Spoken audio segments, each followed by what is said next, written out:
கொடி பாவக்காய் குழம்பு சூப்பராக ரெடி ஆயிடுச்சுங்க. வாங்க எப்படி செய்யலான்னு பார்க்கலாம். என் அன்பு உள்ளங்களுக்கு வணக்கம். இன்னைக்கு கொடி பாவக்காய் தாங்க எடுக்கலான்னு எடுக்கிறேன். இன்னைக்கு கொடி பாவக்காய் வச்சு ஒரு குழம்பு செய்யலான்னு இருக்கிறேங்க. அதுக்கு தேவையான பொருள் என்னென்னு பார்த்துடலாங்களா. கொஞ்சம் சின்ன வெங்காயம் ஒரு 5, பூண்டு ஒரு 5 பல்லு பூண்டு, ஒரு கொத்து கருவேப்பிலைங்க. அப்புறம் தாளிக்கிறதுக்கு ஜீரகம் ஒரு 1/4 டீஸ்பூன், வெந்தயம் ஒரு 1/4 டீஸ்பூன், பெருங்காயம் ஒரு 1/4 டீஸ்பூன் வச்சுருக்கேன்.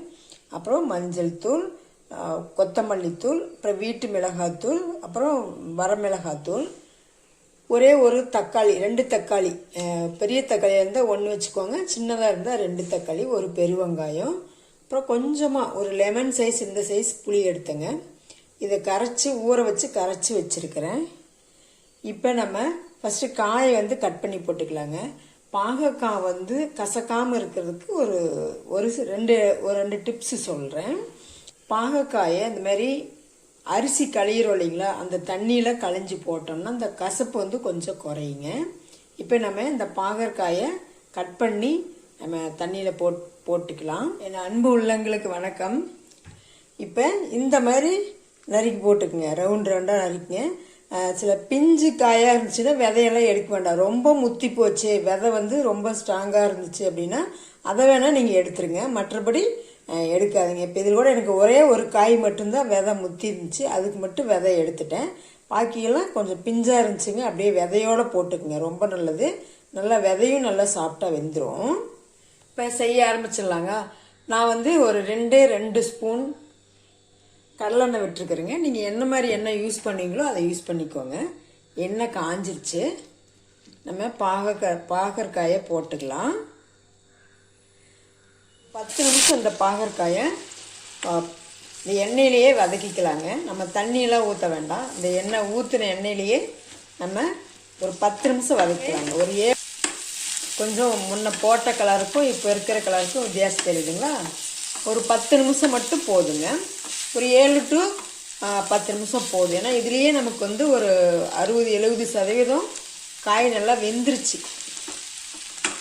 பார்த்தீங்களா, காய் நல்லா வெந்துருச்சு.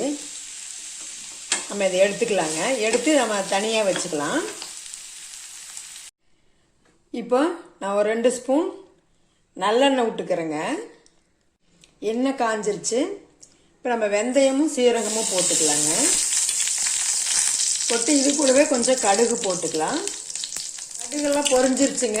இப்போ நம்ம சின்ன வெங்காயம், பூண்டு, ஒரு கொத்து கருவேப்பிலை இதெல்லாம் போட்டுக்கலாங்க.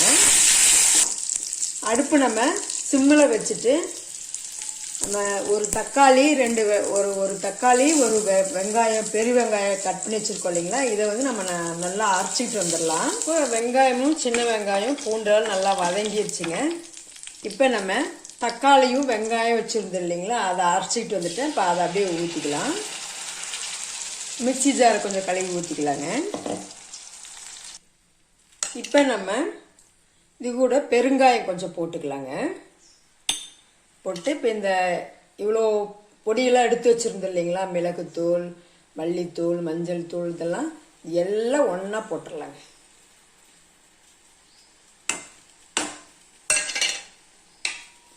ஒன்றா போட்டு நல்லா ஒரு கலக்கலாம். இப்போ இது இந்த தக்காளி வெங்காயம் போட்டோம் இல்லைங்களா, கொஞ்சம் பச்சை வாசனை போகட்டும். ஒரு 5 நிமிஷம் நல்லா கொதிக்கிட்டுங்க. இப்போ பார்க்கலாங்களா,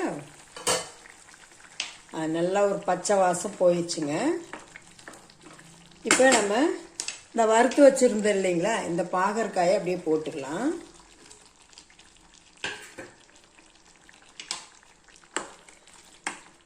இப்போ இந்த மசாலாவிலேயே கொஞ்சம் நேரம் வேகட்டுங்க. இதுக்கு தேவையான அளவு உப்பு போட்டுக்கலாம்.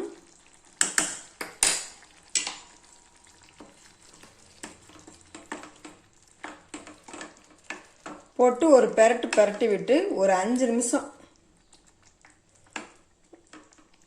நல்லா இந்த மசாலாவிலேயே வேகட்டுங்க. ஒரு 5 நிமிஷம் ஆயிடுச்சுங்க. நம்ம புளி தண்ணி கரைச்சி வச்சுருந்தோம் இல்லைங்களா, அதை இதில் ஊற்றிக்கலாங்க. ஊற்றி இது ஒரு 5 நிமிஷம் வேகட்டுங்க. இப்போ நல்லா வெந்துருச்சுங்க. குழம்பு வந்து கரெக்டான அளவுக்கு வந்துருச்சு.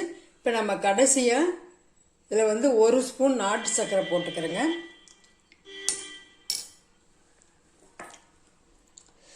உங்கள்கிட்ட நாட்டு சர்க்கரை இல்லைன்னா நீங்கள் வெல்லம் ஒரு ஸ்பூன், 1 டீஸ்பூன் ஆகிற மாதிரி போட்டுக்கோங்க. இது குட்டி பாகக்காங்க. இந்த பாகற்காய் கிடைச்சாலும் சரி வாங்கி வைங்க. சூப்பர் டேஸ்ட்டாக இருக்குங்க. நான் சொன்ன அளவுகள் படி நீங்கள் செய்யுங்க. நல்லெண்ணெயிலே ஊற்றிக்கலாம், கடலெண்ணெய் ஊற்றி வறுத்து பாருங்கள். அப்பவும் வந்து அந்த கசப்பு வந்து உங்களுக்கு தெரியவே தெரியாது.